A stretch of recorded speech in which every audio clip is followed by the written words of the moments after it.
आपने कभी ऐसा सोचा है कि एक पत्थर और एक इंसान जिसने पैराशूट पहना हुआ हो, अगर वो ऊपर से नीचे गिर रहे हो हवा में, तो क्या उनकी स्पीड हमेशा बढ़ती रहेगी?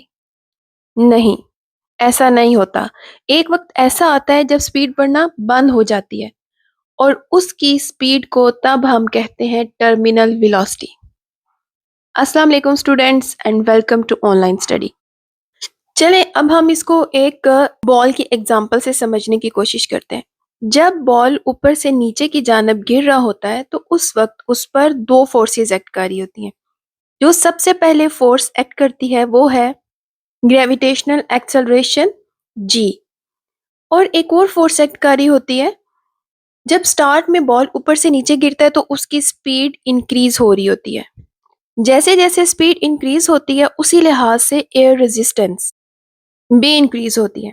तो एयर रेजिस्टेंस अपवर्ड एक्ट कर रही होती है, मींस ये इसको नीचे आने से रोकती है।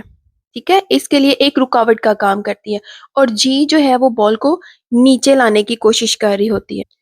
जिस बॉडी का जितना ज्यादा वेट होता है उतनी ही उसको रेजिस्टेंस भी ज्यादा फील होती है, और जितना कम वेट होगा उतना ही एयर रेजिस्टेंस कम फील होगी।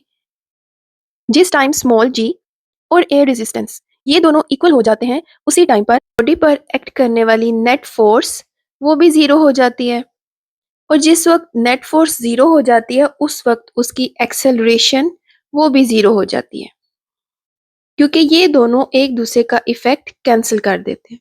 तो जब एक्सेलरेशन जीरो हो जाएगी तो इसका ये मतलब नहीं है कि बॉडी ने मूव करना छोड़ दिया है, बल्कि उसकी स्पीड जारी रहती है लेकिन कांस्टेंट हो जाती है, वो इंक्रीज नहीं होती। जब स्पीड कांस्टेंट हो जाएगी उस टाइम पर जो बॉडी ने वेलोसिटी अचीव करनी है उसका नाम है टर्मिनल वेलोसिटी। इसको हम समझते हैं एक एग्जांपल से। अगर बॉल और फेदर को हवा में गिराएं तो फेदर की एक खास शेप होती है जिसकी वजह से फेदर की टर्मिनल वेलोसिटी कम और बॉल की टर्मिनल वेलोसिटी ज़्यादा होती है और वो जल्दी ज़मीन तक पहुंच जाता है। हमारे पास ये एक स्टायरोफोम है और एक बॉल है। अब आप हम फर्ज करते हैं कि स्टायरोफोम का वेट और जो बॉल का वेट है ये दोनों इक्वल हैं। तो उससे क्या होगा कि इन दोनों को नीचे एक ही स्पीड से आना चाहिए, लेकिन ऐसा नहीं है। क्यों? क्योंकि जो बॉल की शेप है, जो इसका सरफेस एरिया है ये डिफरेंट है, और ये जो स्टायरोफोम है इसका surface area as compare to ball ये ज़्यादा है, जिसकी वजह से जो एयर रेजिस्टेंस इसको फील होगी वो ज़्यादा फील होगी, और जो बॉल है उसको एयर रेजिस्टेंस लेस फील होगी। एक बात तो हम कह रहे हैं कि दोनों का वेट सेम है तो इनको फिर इक्वल नीचे टर्मिनल वेलोसिटी से आना चाहिए, लेकिन इसको एयर रेजिस्टेंस ज़्यादा फील होगी, इसको एयर रेजिस्टेंस कम फील होगी। पैराट्रूपर जब नीचे की तरफ गिर रहा है तो उसके पास जो एक एक्सेलरेशन है उसको कहते हैं small g, it's because of earth, और जो एयर की वजह से इसको फील हो रही है उसको हम कहते हैं एयर रेजिस्टेंस। तो ये दोनों ही फोर्सेस हैं, लेकिन देखें ये अपोजिट साइड पर एक्ट कर रही हैं। तो ये जिस वक्त बराबर हो जाएंगी एयर रेजिस्टेंस और जी, तो ये एक दूसरे का इफेक्ट कैंसिल करेंगी, और उसके बाद जो पैराट्रूपर ने अटेन करनी है वेलोसिटी उसको हम कहते हैं टर्मिनल वेलोसिटी। फिर इस तरह नहीं होगा कि पैराट्रूपर फौरन ही जमीन पे आके गिर जाएगा बहुत जोर से, बल्कि वो एक खास कांस्टेंट स्पीड से आता जाएगा और आके जमीन पर इजीली लैंड कर जाएगा। अच्छा, अब हम देखते हैं कि फैक्टर्स कौन कौन से हैं जिस पर टर्मिनल वेलोसिटी डिपेंड करती है।